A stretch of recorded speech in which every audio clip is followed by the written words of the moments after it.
Let's get spooky. Happy Halloween. It's All Hallows Eve. Are you guys getting dressed in something cool tonight? Can you guess who I am? A cat, that's right. I hope you have an amazing night trick-or-treating. But first, we're going to get into a little bit about Halloween. Did you know that Halloween started over 2,000 years ago? I know I didn't. Halloween started as a Celts festival called Samhain. To celebrate, they wore costumes to scare away ghosts and lit bonfires. The name Halloween is really short for All Hallows Eve. Did you know that the word witch comes from the Old English word witch, which means wise woman? According to tradition, if you wore your clothes inside out and walked backwards on Halloween, you will see the witch at midnight. Spooky colors. The colors orange and black became popular because orange symbolizes the harvest and fall, and the black resembles the darkness. Halloween is the second most popular holiday in the United States after Christmas. Did you know that pumpkins are technically fruit and not vegetables? I think this might be a little song that we all know, but on the night of Halloween, when you go knock on your neighbor's door and they open, you say a little something like this: trick or treat, smell my feet, give me something good to eat. They're going to drop candy in that bag and you are going to have the best night ever. And now that you know all of these really cool facts about Halloween, it's craft time. Grab everything you need and meet me at the craft table.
Horton hears a boo. In the jungle of the New, near the glowing lagoon, in the hush of the night, heath of the October moon, he was counting the stars. There were more than a few, when Horton the elephant heard a strange boo. The sound startled Horton. It gave him a scare. He climbed up the tree and asked, "Who are you? Where?" Then his friend Kangaroo came hopping along. "Well, hello there, Horton. Is anything wrong?" And the young kangaroo in her pouch said absurd when Horton explained what he had heard. Then it happened again, a mysterious boo. It started out soft, and then it slowly grew. Then the kangaroos jumped 14 feet off of the ground upon hearing the ear-tickling, fear-prickling sound. Boo! Could that boo, whispered Horton, be a blurp in a dog? Or a triple-dyed bat flying out of the fog? Or perhaps it can be a trick by the Wickersham brothers. Those three have been known to enjoy spooking each other. Said Kangaroo softly, still shaking in fear. It's not us, said the monkeys. We're hanging up here. We're romping around in the caves of goo, spending the time in the slime. As soon as we do, when we stop the shadow that made fur crawl, for the creature who made it 20 feet tall. It may have antlers and claws and 2 tails, maybe more. We have never seen anything like this before. And when the shadow cried, boom, we were scared. Yes, it's true. And so now we'll live here at the top of the tree with you.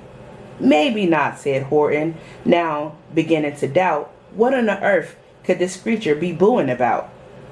Yes, it could be a trick or it might be a warning, but doesn't that mean we stay up until the morning? It could be a creature from a faraway land. If we never find out, then we won't understand.